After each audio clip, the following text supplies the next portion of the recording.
बिहार में नामांकन के आखिरी दिन कुल 16 उम्मीदवारों ने निर्वाचन पदाधिकारी कुमार सत्येंद्र यादव के समक्ष अपना नामांकन पत्र दाखिल किया, जबकि हैदराबाद के सांसद और पार्टी के सुप्रीमो ओबीसी की पार्टी से आलम तो बसपा से मतीन अंसारी के अलावा अन्य 14 उम्मीदवारों ने मंगलवार को नामांकन पत्र दाखिल किया है। आपको बताते चले कि नामांकन के आखिरी दिन और आखिरी समय में पहुंचे आईएम प्रत्याशी आलम के साथ बड़ी संख्या में मुस्लिम समुदाय पहुंचे थे। महागठबंधन खेमे में बेचैनी साफ दिख रही थी।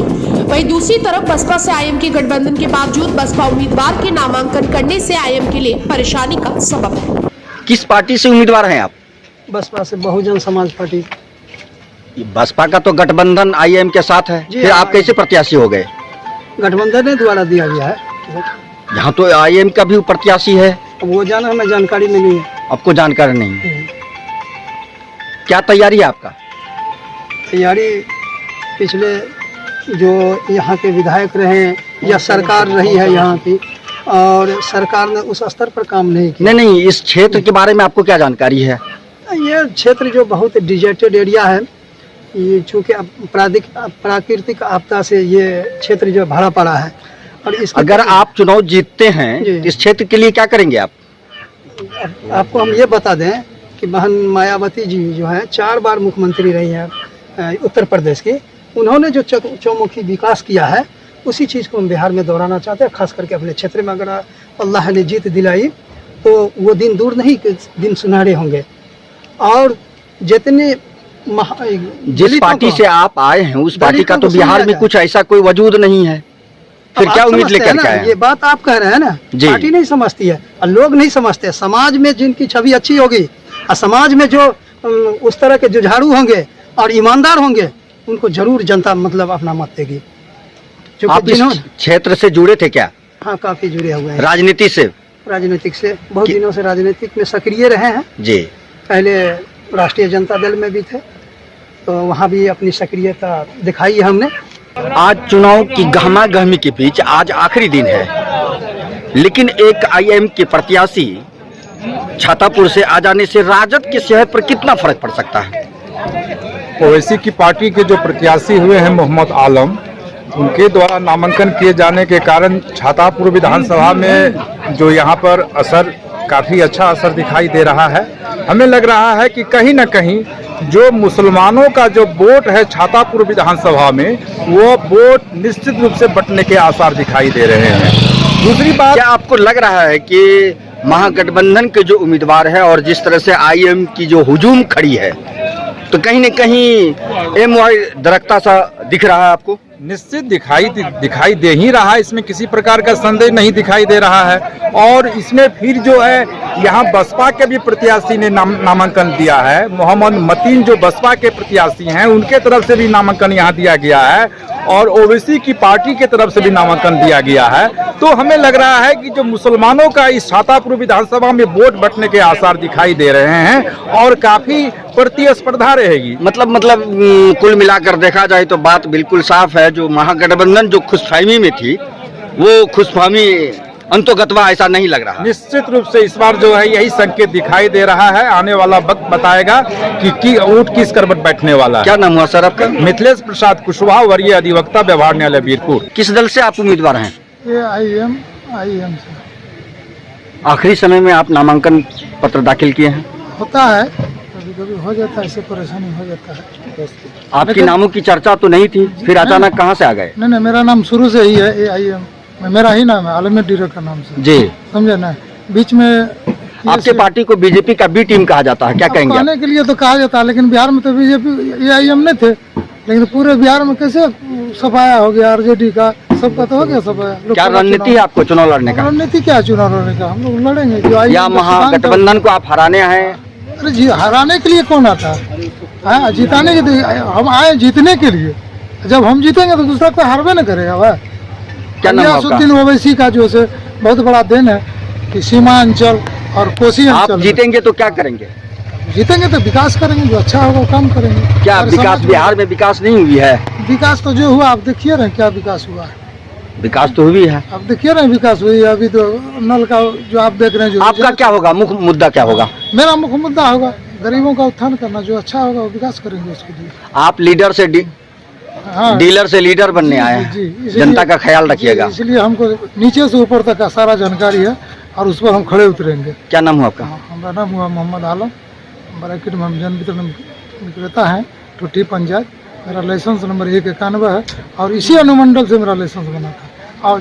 आज जो हमको VC साहब बहुत बड़ा जिम्मेदारी सौंपा है और इंशाल्लाह हम उम्मीद रखते हैं कि इस जिम्मेदारी पर खड़े उतरेंगे और चुनाव जीत के जी, आएंगे। इंशाल्लाह चुनाव। टीवी और इंडिया न्यूज के लिए जुबैर अंसारी की रिपोर्ट, बिहार। बिहार के ठकराहा प्रखंड के कोयलपट्टी पंचायत के मलहाई टोला क्षेत्र में आवास सहायक रवि कुमार द्वारा घूस लेने का मामला प्रकाश में आया है। आपको बताते चले, मलहाई टोला क्षेत्र में आवास सहायक द्वारा लोगों से आवास पास करने के लिए घूस मांगी जाती है। कुछ लोगों ने घूस देने की बात भी स्वीकार की है और बिना घूस का कोई आवास नहीं मिल पा रहा है। जानकारी मिली है हमें कि ठकराहा प्रखंड के कोरपट्टी पंचायत के मलाई टोला का क्षेत्र में एक ऐसे बुजुर्ग की परिवार है जो 100% असहाय हैं। किसी भी तरह से कोई उनको इनकम नहीं है, वो चलने में भी असमर्थ हैं, जिनको ना खाने का ठिकाना है ना रहने का ठिकाना है। आवास को लेकर वो बहुत परेशान हैं। आवास अधिकारी उनसे घूस की डिमांड करते हैं, वो आवास घूस देने में असमर्थ हैं, भूमिहीन हैं और उनके पास किसी भी तरह की ज़मीन की कोई कागजात नहीं है, क्योंकि वो सरकारी ज़मीन में ही निवास किए हैं। कुछ दिन पहले गवर्नमेंट ने उन्हें वो ज़मीन अलाट किया था और आज ऐसा स्थिति है कि उनके पास आवास नहीं है और यहाँ के वर्तमान वार्ड सदस्य और मुखिया लोग स्पष्ट कहते हैं कि उनको आवास नहीं मिल पाएगा क्योंकि उनके पास ज़मीन की रसीद नहीं है। आइए हम चल के उनसे बात करते हैं, उनकी परिस्थिति देखते हैं। इस वक्त हम पहुंच चुके हैं गम्हा मलाह के घर पे। आइए इनसे बात करते हैं कि इनकी क्या स्थिति है इस समय और लोगों ने जो है अभी तक इनको आवास क्यों नहीं पास कराया। मुखिया हुए या यहाँ के सरपंच हुए या वार्ड सदस्य हुए, जो भी समस्याएं हैं इनकी जुबानी सुनते हैं। आपका नाम जान सकते हैं? नाम बताओ आप। गामा चौधरी। ये बताओ कितना दिन से यहाँ घर तहार बा? 3 साल से। 3 साल से। का कबो तू काका देले रहा आवेदन माने दरखास्त देले रहा बनवावे खातिर? जेर लगे कोई बनल नहीं के सुनवाई नहीं। वार्ड सदस्य से मिलो रहा, अपना वार्ड सदस्य से कहले रहा? हां कहले रहा। मुखिया से कहले रहा? मुखिया का कहले? मुखिया के नहीं होगा। का है पूछला नहीं का है? अब काहे पूछल जे कहता जे नहीं होगा तो कोई बदिया हो जाए। और ही कोनो व्यवस्था तरह ना मिलल? ना कोनो व्यवस्था नहीं है। कोनो व्यवस्था घर में और के बा? ये परिवार बा। और तार लड़का फैका? बाड़े से दूगो 3 गो लड़की। केते छोटे तरीका भी है। अच्छा, ये छोटे बच्चे हैं। अच्छा। आइए रितेश जी थोड़ा अंदर घर देखते हैं कि घर की क्या कंडीशन है।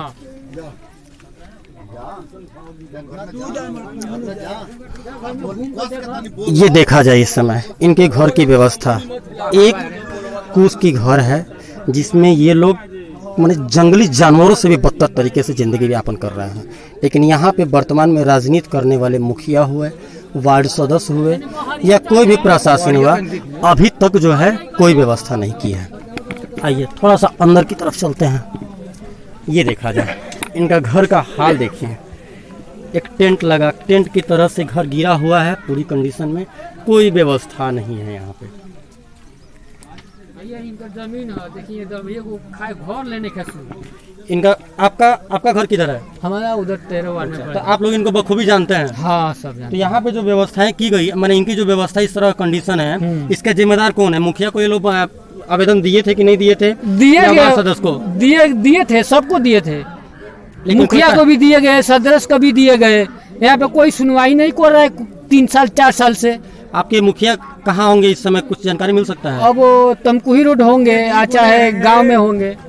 हाँ, जमीन का कागज नहीं है तारा। हाँ। इंदिरा आवास नहीं मिलेगा। जमीन का कागज नहीं है तो इंदिरा आवास नहीं मिलेगा। खेती नहीं है। आपकी जमीन के लिए कहीं गए थे? जो ये जमीन आपका है ना? हाँ, आपका हमारा तो इसका कागज नहीं है आपके पास? ना कागज नहीं है। 8 खटा 8 की जमीन में सब लोग यही खाता 8 का जमीन है। तो इसके लिए सीओ वीडियो के पास गए थे कि नहीं गए थे? अब जब कोई जब मुखिया जी जाने तो हम कहाँ दूर जाए? आपको जाना चाहिए ना।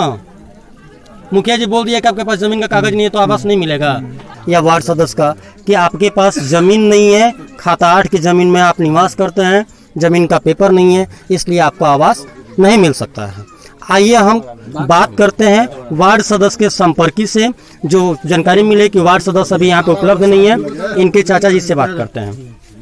आवास के विषय में जी। रवि जी जो सहायक हम दिले पंचायत में कोरपट्टी, ऊ मांगत रहे रसीद घड़ारी के कागज, तब हम दे। अब ये लोग के काजे ने बाकी नहीं है, हम तो लसले नहीं। आप वार्ड सदस्य के मान लीजिए चाचा जी हैं, हाँ। तो सिर्फ हम ये जानना चाहते हैं क्या वार्ड सदस्य कभी इनके लिए मेहनत किए हैं कि नहीं किए हैं? बहुत मेहनत इनके लिए, कोई आदमी खातिर मेहनत होता है। लेकिन आम जनता तो करिए, मेहनत का कोई नतीजा नहीं है। कहा क्यों कहता दिया ही नहीं इनके आम जनता का नतीजा का मतलब ये है कि इनका घर बन जाना चाहिए। हाँ हाँ हाँ ठीक। तो हमनी के मान लिया अधिकारी बड़े BDO CO उनको जो आदमी लाचार है, आपको कोई वार्ड सदस्य अगर चुना है तो आपका दायित्व है कि उसके लिए लड़े और जाके काम कराएं उनका। कई बेर कह चुकल में हमारा साथे चलो बात कराई हुआ। और वो जो सहायक बड़े उनका पहले पैसा चाहिए या घड़ारी के कागज कहाँ। आपको भी पता है कि इनके पास जमीन नहीं है। हाँ पता। ये एक सरकारी जमीन गैर मजरूआ कहा जाता है, खाता 8 का, उसमें ये निवास कर रहे हैं।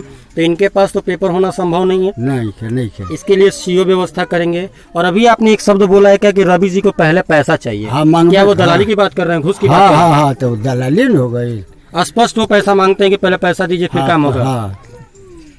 ठीक, आइए आम जनता। अभी बताइए, वार्ड सदस्य के जो चाचा जी हैं, उन्होंने ये बोला क्या कि रवि जो आवास सहायक हैं तो पहले पैसे की बात करते हैं। तो क्या इस क्षेत्र में जितने भी आवास पास हुए उसमें पैसा दिया गया? इसका विषय हम नहीं बतलाएंगे।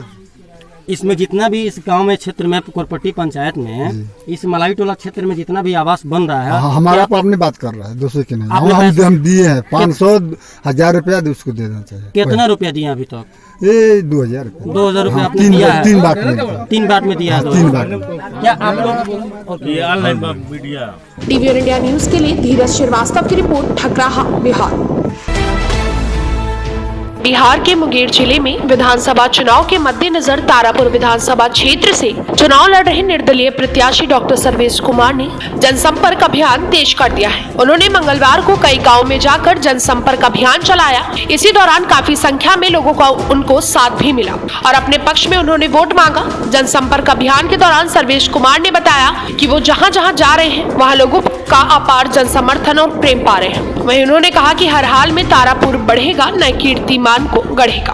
आत्मनिर्भर तारापुर के सपनों को साकार करने के लिए चुनावी सफर में आया हूँ।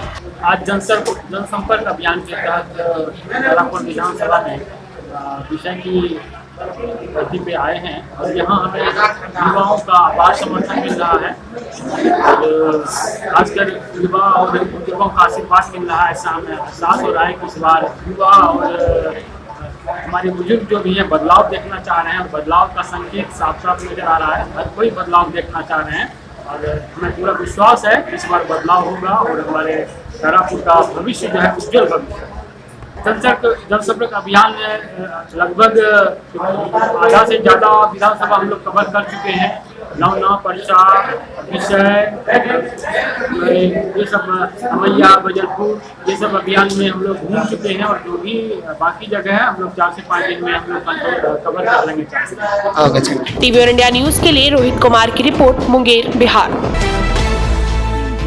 तारापुर विधानसभा से जाप के प्रत्याशी कर्मवीर भारती के पक्ष में चुनावी सभा को संबोधित करते हुए जाप सुप्रीमो पप्पू यादव ने मंगलवार को कहा कि कोरोना काल में भटक रहे मजदूरों पर राज्य सरकार ने कोई ध्यान नहीं दिया। उन्होंने ये भी कहा कि उस समय उन्होंने लाखों लोगों की जान जोखिम में डालकर खाना खिलाया था। इस कार्य के लिए उन्होंने अपनी संपत्ति तक बेच दी। वहीं जाप के राष्ट्रीय अध्यक्ष पप्पू यादव ने ये भी कहा कि मैं नेता नहीं, आप लोगों का बेटा हूँ। उन्होंने विपक्ष पर जमकर हमला करते हुए कहा कि कोरोना काल में जब मजदूर भूखे प्यासे थे, इधर उधर भटक रहे थे, तो कहां थे सूबे के मुखिया। उस वक्त पूरे बिहार में इकलौता पप्पू यादव ही था जो लाखों लोगों को अपनी जान जोखिम में डालकर खाना खिलाया। साथ ही उन्होंने कहा कि उक्त सभी नेता दिल्ली के फार्म हाउस पर आराम कर रहे थे। पप्पू यादव ने अपनी संपत्ति बेचकर उसे मजदूरों को बचाने का प्रयास किया। टीवी इंडिया न्यूज के लिए रोहित कुमार की रिपोर्ट, मुंगेर, बिहार। समस्तीपुर जिले के विद्यापति नगर प्रखंड के हरपुर, पौचहा और बढ़ोना पंचायत में आंगनबाड़ी वर्कर पूनम कुमारी के द्वारा मंगलवार को बिहार विधानसभा आम निर्वाचन 2020 हेतु स्वीप कार्यक्रम के तहत बाल विकास परियोजना कार्यालय के तत्वाधान में मतदाता जागरूकता अभियान चलाया गया। इस मौके पर CDPO डॉक्टर सुनीता कुमारी एवं सेविका सहायिका ने भाग लिया। टीवी इंडिया न्यूज के लिए रत्न शंकर भारद्वाज की रिपोर्ट, विद्यापति नगर, समस्तीपुर, बिहार। बिहार के समस्तीपुर जिले के विद्यापति नगर प्रखंड अंतर्गत बाजितपुर बाजार स्थित दुर्गा पूजा सहयोग समिति की बैठक मंगलवार को शिव मंदिर के प्रांगण में समिति के अध्यक्ष छोटू सिंह की अध्यक्षता में हुई। इस बैठक में छोटू सिंह ने कहा कि बिहार सरकार की गाइडलाइन का पूरी तरह से पालन किया जाए और दुर्गा पूजा से लेकर मूर्ति विसर्जन तक दिशा निर्देश का पूर्णतः पालन होगा। कोरोना के कारण किसी भी प्रकार की सजावट भीड़ भाड़ नहीं करने, पूजा पूरी तरह विधि विधान से निश्चित स्थान पर सादगी से करने का निर्णय लिया गया। समिति की ओर से पूजा परिसर में 6 फीट की दूरी, सैनिटाइजर और मास्क का पूरा ध्यान रखा जाएगा। इस बैठक में संयोजक अमित कुमार, लालन सिंह, सचिव राधे श्याम सा आदि लोग उपस्थित रहे। पूजा का क्या, इस पूजा के लिए जो आज बैठक रखी गई है उसका क्या उद्देश्य है? इसका उद्देश्य मूल रूप से है कोरोना को लेके सरकार जो दिशा निर्देश है, सोशल डिस्टेंसिंग, मास्क वगैरह, उसी पर ये बैठक रखी गई थी। पूजा में जो श्रद्धालु आएंगे उनके लिए समुचित व्यवस्था संस्था की तरफ से क्या की जाएगी, सोशल डिस्टेंसिंग, मास्क, सैनिटाइजर, यही सब इसका बैठक का मुख्य उद्देश्य है। मंदिर में जो श्रद्धालु आएंगे उनके लिए क्या व्यवस्था की जाएगी? मंदिर में जो श्रद्धालु आएंगे उनके लिए social distancing, mask plus sanitizer का व्यवस्था किया गया है। पहले श्रद्धालु सैनिटाइज होंगे, उसके बाद माता का दर्शन कर पाएंगे। कितने फीट की दूरी पर श्रद्धालु को अंदर जाने की परमिशन दिया जाएगा समिति के ओर से? समिति के ओर से 5 फीट का ये रखा गया है। 5 फीट का दूरी बना के ही माता का दर्शन कर पाएंगे। जी धन्यवाद। टीवी और इंडिया न्यूज के लिए रत्न शंकर भारद्वाज की रिपोर्ट, विद्यापति नगर, समस्तीपुर, बिहार।